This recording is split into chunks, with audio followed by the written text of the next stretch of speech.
Good afternoon, everybody. Thank you for the introduction, and thank you to Brand Innovators for bringing everybody together as they do today and many other days. Phenomenal community that I've been involved with for a long time, so thrilled to be here today with Austin and Tony. And we're going to jump in. We're going to start with little personal introductions and roundtable questions to get to know these two gentlemen. So the first three questions are: where are you from, where do you live now, a little bit of history there, the last and or next trip you're taking for a little travel excitement, and then last and importantly, an innovative brand that you love, that you believe is doing awesome CX, content, experiences, etc.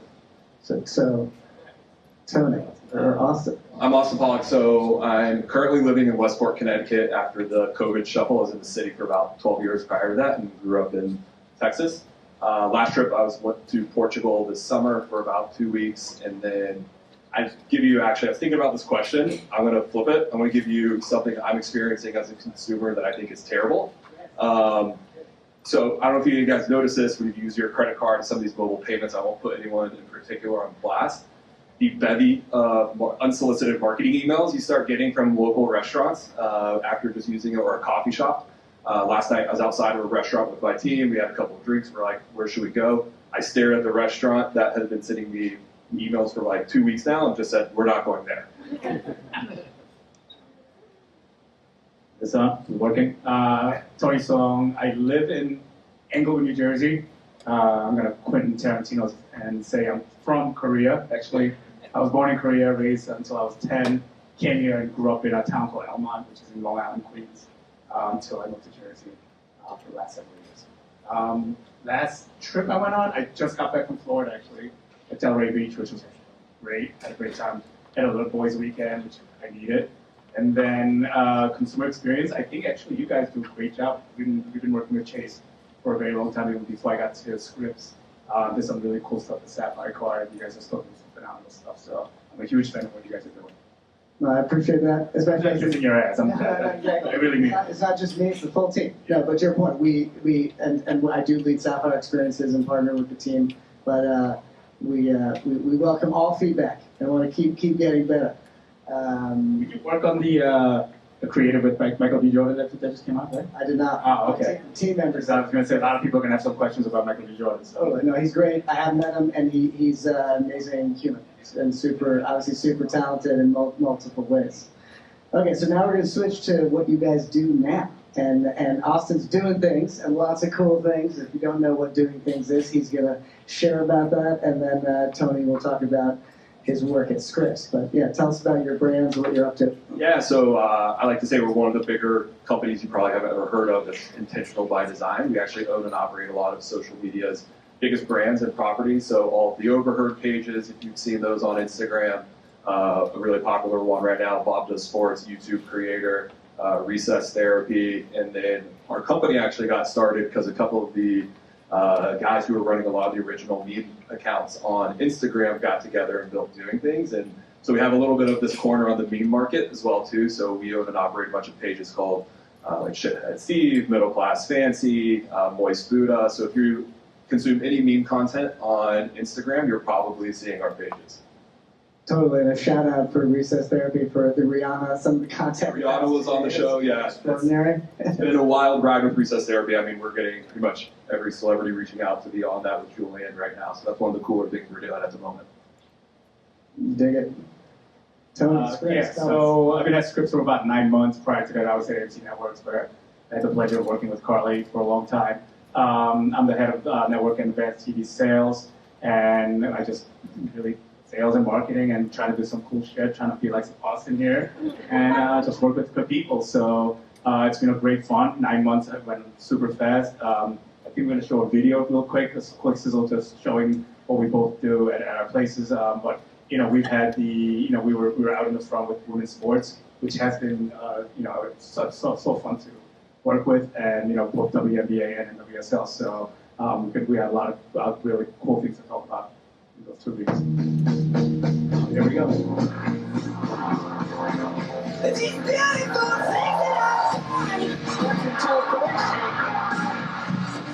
things. Sweetheart, we're just getting started. So let's get to it. I'm just happy I got a front row seat to the main event. Objective reporting available everywhere. It's beautiful, the things that I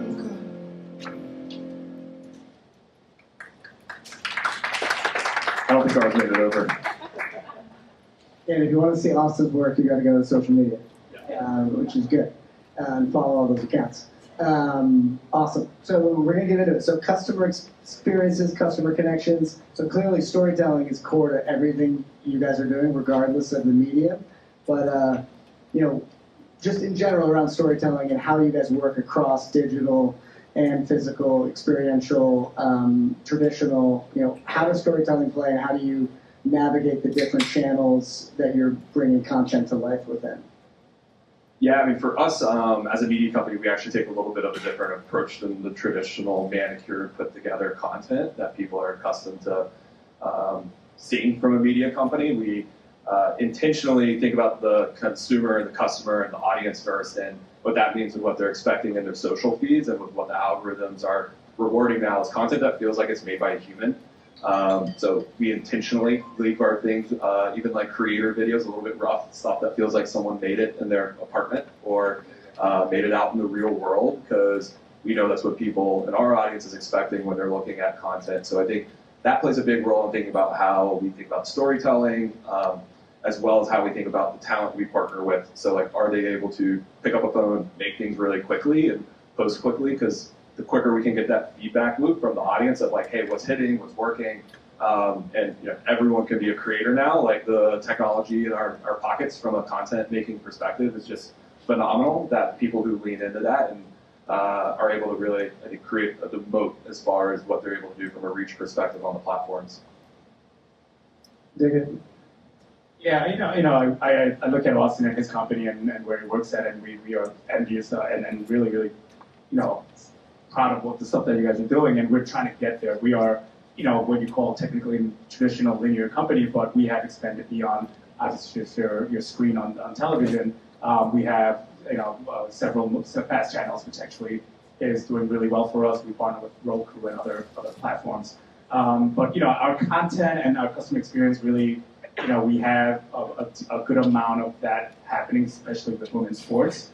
And we're able to really expand and go beyond what we have been doing, because it's only been 2 years since we've had women's sports, and obviously this year has been a complete of the story and just explosion around it. So we were able to actually work with a lot of the players, the leagues, and actually do really, really cool customer-facing events and experiences. We just had an event at Grand Central Terminal actually last week, where we had Sue Bird and Megan Rapinoe there, and they were there taking pictures, playing soccer with the fans, and we were never had that kind of access in the past. So it's really cool to be able to have consumers find out who we are, but also just expand beyond our traditional viewers that we've had, and really go beyond the viewers and the consumers that we never had really been able to target. So, well, I think one of the things that probably both of our companies do that work right for consumers, that connection, is like we stay authentic. Like we know what we do in our lane, and like that starts with what the customer is expecting from us as a content company, and same thing what they expect from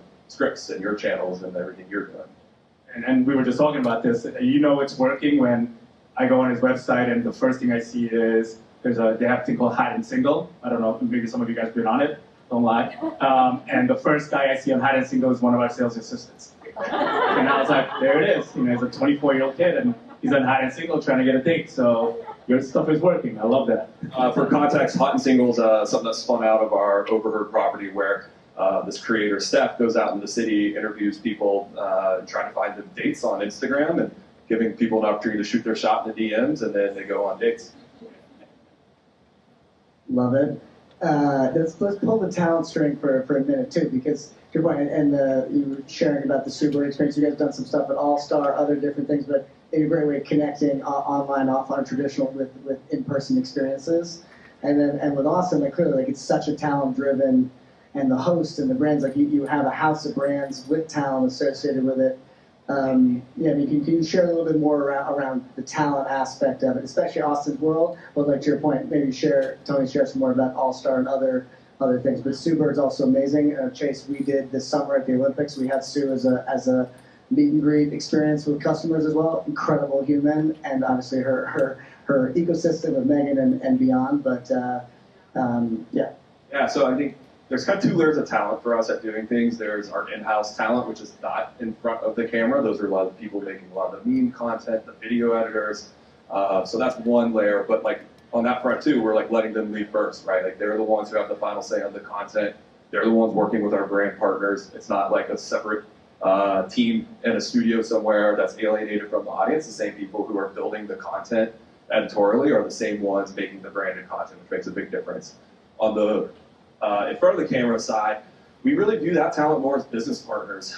So we actually don't do traditional talent deals that you might be used to. We go hand in hand. We build JDVs with them, and they have skin in the game with us. And an example of that is Bob Does Sports, so Robbie Berger and Matt Perez, who's this golfer who looks like he wouldn't be an athlete, but he's an incredible scratch golfer. And this guy Joey Coldcuts, who was another Instagram personality. They came together and started this golf group.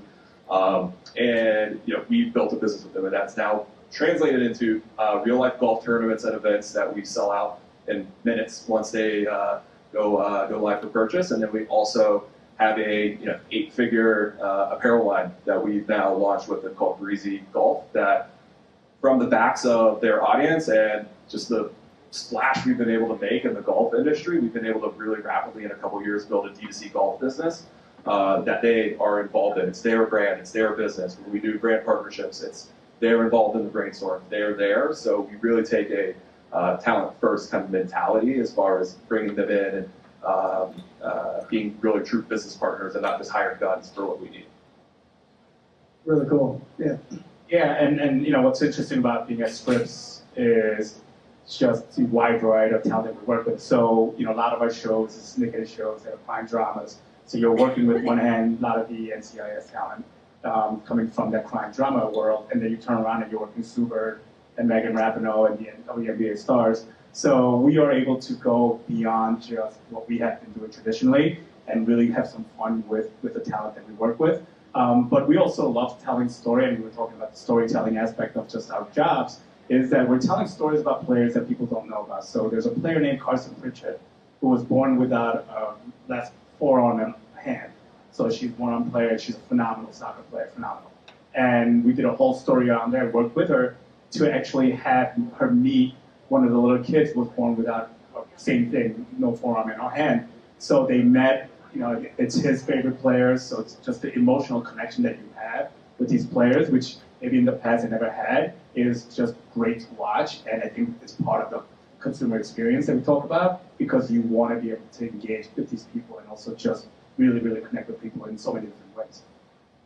Amazing. And to your point, all the humanity, to me, it's like, for both of you from our conversations prior and said, like, it's really all about humanity and people and connections, and you're using different mediums and different ways to tell those stories, but it's really exciting. Yeah, you had a question in there later, I'll just touch on it now, just touching on that, is the human connection standpoint. Like, one of the main KPIs for us is like, when we work with brands, everything's organic. So that creates measurement issues and problems and questions. Like, all right, did this actually work? Did people buy our product? I think we see in the comments time after time people calling out the brands, or when we launched this partnership with Callaway, who's our official club partner for Bob Does Sports, people are like, all right, I just sold my titles. I went and bought a whole new set of Callaways, because they're that committed to supporting the people that they are following. And then the other piece of it is content people are sending, right? Like that's the key indicator of like, are you driving human connection? Are people taking the content? Are they sharing it with their friends and their loved ones? And so that's really a lot of the time on social when we're publishing content there, what our starting point is. Like, is someone going to think of somebody, share this with somebody? If you're a brand, you can tap into that human connection that, all right, like I'm sending this to my brother, and like as the brand, you can facilitate that connection I'm having with them in that moment. Because I saw a piece of content that made me think of them. That's really powerful. No, totally. And to your point, that's good segue into measurement. And you were just touching on it, but to your point, you guys make amazing content. How are, with a hybrid question for brand partnerships, you mentioned Callaway, and Tony can share examples too, that how are the best partnerships that you're working on, sort of success stories, and ones that are the work the best for you, versus people who are like, they can't come to you for a banner ad, we know that. And for you, we obviously, you don't want someone just to buy an ad. how how are these partnerships successful, and how are your brand partners measuring success too? And you just again also touched on it, but maybe Tony, you take it and then we'll roll. No, listen. That's always the big question, right? How do you measure something? There's so many different ways of measuring it, but you don't exactly know what you're getting. I think number one, to me, the most important thing is the client. Are the clients happy? Are the brands happy? And are they coming back? And most of the times they will come back because I think we've done a really good job of creating partnership that works for both of us. So we don't go in and tell them what we have. We listen to what they need to do and then try to create creative solutions around it. So listen, you could use the measurement tools that are out there, but to me, the most important thing is moving the brands, moving the products, and at the end of the day, they come back and say, you know what, this worked based on these numbers that we ran, because they have their own research tools, and we understand that. When Carly was with me at AMC Networks, we've done a lot of work with your brand, Chase Sapphire, and Subaru was one of the big brands, and Subaru was integrated into one of our biggest shows, Portlandia, and they were literally in the script every year, and they did it because they loved it. And there was a couple of years where we went to Portland for the shoot, and we couldn't get away from people asking us like a million questions about Subaru and their involvement with Portlandia, and we knew that at work because sales in Portland went up significantly. And so I think it's just a matter of listening to the brands and what they're trying to accomplish, and just trying to create creative solutions to make it really work. That's great, and that's a great example too. I mean, that's such a great fit, with obviously the show and the brand. But it's a win-win, and again, authentically makes sense. Awesome. Yeah, you hit it on the head. I think a lot of times at the end of the day, it's so hard to isolate brands, and everyone knows you have to be doing content, you have to be out there organically, your brand has to be showing up in places so that you're top of mind, but to be able to actually go in and measure that authentic in isolation is really difficult. How did this one content partner actually move our needle? That is an inherent issue and challenge in our industry.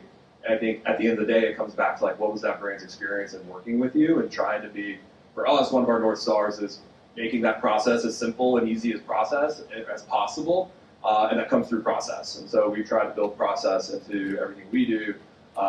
That makes it much easier for brands to transact in content. My previous stops, that was always a challenge for us. It was difficult. And my previous company was a pioneer in that space, but we always struggled with how do we find that balance between our brand, the brand, and make an experience that clients want to come back and do again.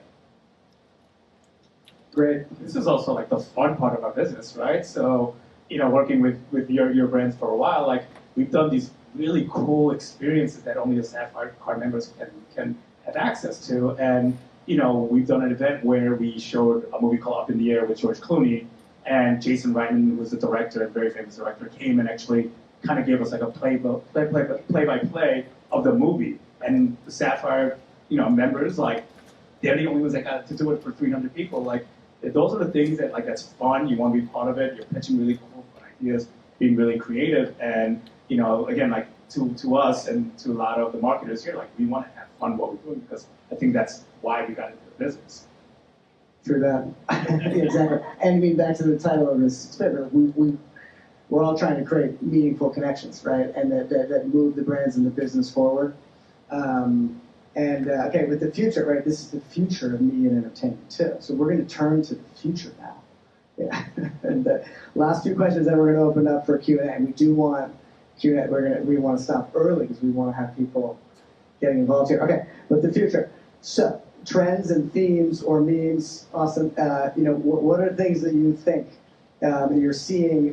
Content creators, innovative brands, networks doing things, and including sponsors. Remember, what's out there that these innovators and the audience should be thinking about? Yeah, I think a lot of the old playbooks around reach and frequency are breaking, and so I think brands are starting to find when they go bigger and deeper with the right partners, especially in the content and creator space, they're seeing bigger return and more positive results around the brand. So I think you'll see a shift coming where a lot of the brands are going to start finding the right fit versus a spray and pray approach, and really go bigger and bet deeper into that kind of approach. And I think anyone who's taking these to creators or influencers, spray and pray, throw a bunch of dollars, the same brief to everyone out there, I think the people who are doing that are going to struggle. And I think the brands that figure out and take the time of all right, like who's our customer, who's the audience, like what are they doing, what are they engaging with, like how do we go there, and how do we integrate ourselves in a real, authentic, real way, and bet larger bets, fewer larger bets are going to win.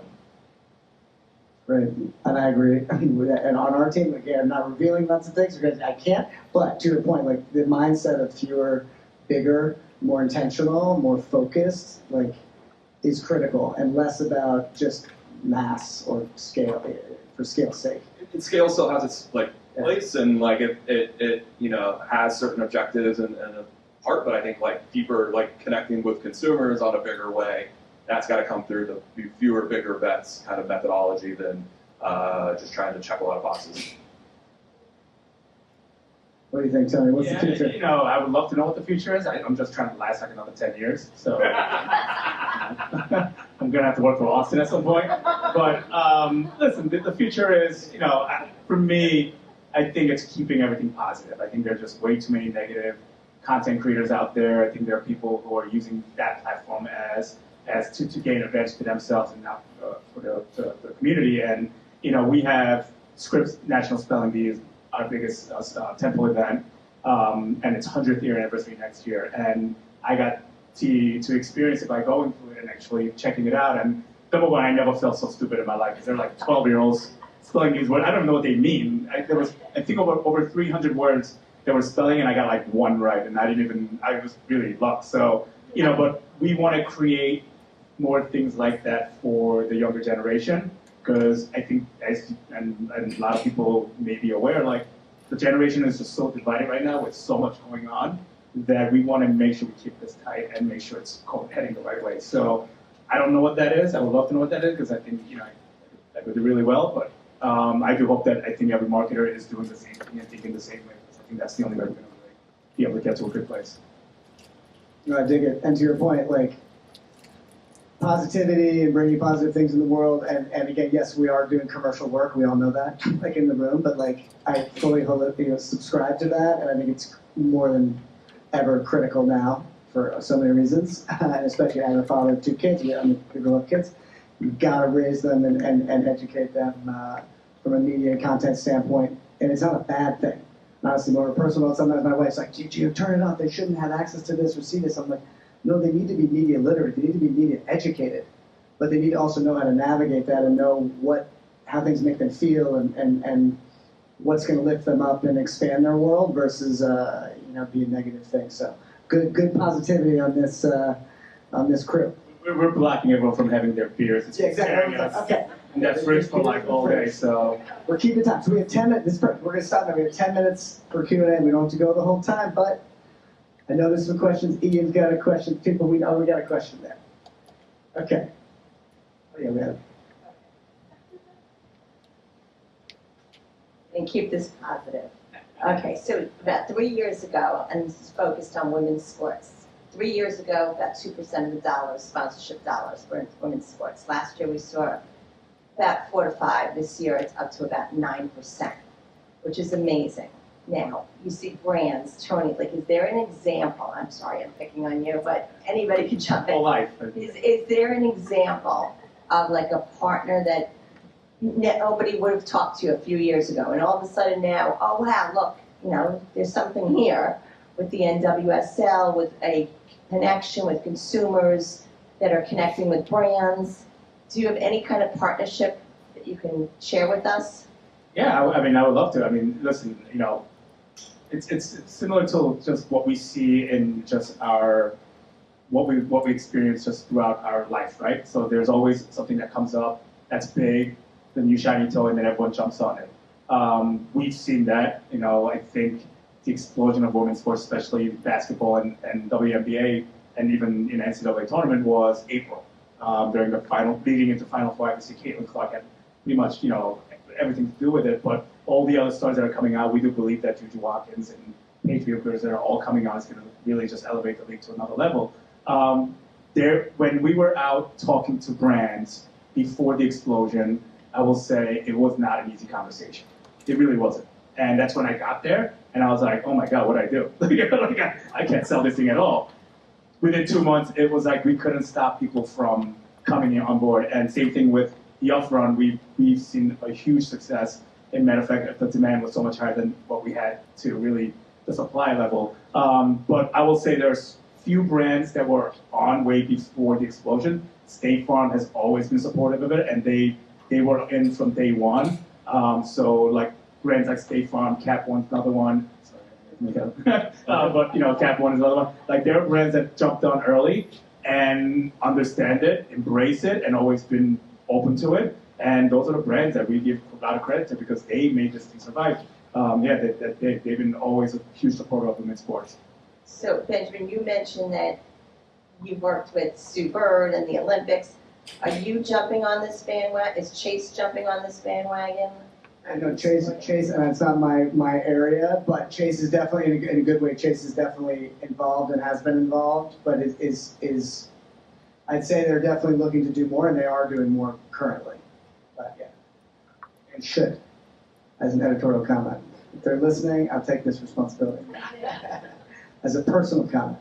Yeah, but anyway, more questions. We got questions. Ian, I'm calling Ian again. I don't have a question. Ian, come on, Ian. I just know Ian. Yeah. No more questions. Come on. Okay, yeah, we got one. At the beginning, you asked your panel partners what they saw out in the experience landscape that they enjoyed and sort of envied and something on the front. Yeah. You didn't answer that. That's true, I didn't. Okay, so I'm from Boston, even though I am rooting for the Yankees to enjoy more games. It's been so fun. And I live outside New York in Westchester now, thanks to the thing. When I travel, I'm gonna do the full deal. I'm going to Bermuda, and I was just in Rhode Island. My wife's family's from Rhode Island. And back to a brand I love. So back to Massachusetts. New Balance is a brand that, if I was asked this, I was gonna say New Balance. And it's tied to my Massachusetts roots too. It's a regional brand for me, but I think they also do a phenomenal job of the full spectrum. And thinking about my panelists here, of from the top line we got now, and their brand level message and the athletes that they're associated with and other talent, I think is really awesome. How they're fusing also culture, sports with music and other cultures and crossover, which is happening and important. So love them doing that. And actually, when I was at the Olympics, I did get to go experience a retail store drop in Paris, and a really unique experience that they were throwing. And I'd never gone to a store event, but it was super cool. And again, it was totally authentic to who they were, but also tied into Paris. So the retail element of that was interesting too. But just thinking about how you do it from all the way up to the brand level to a retail store, and obviously great social dynamic content. There's my long answer. But thank you, and a huge thank you to the panelists, guys, Austin, Tony, and thank you.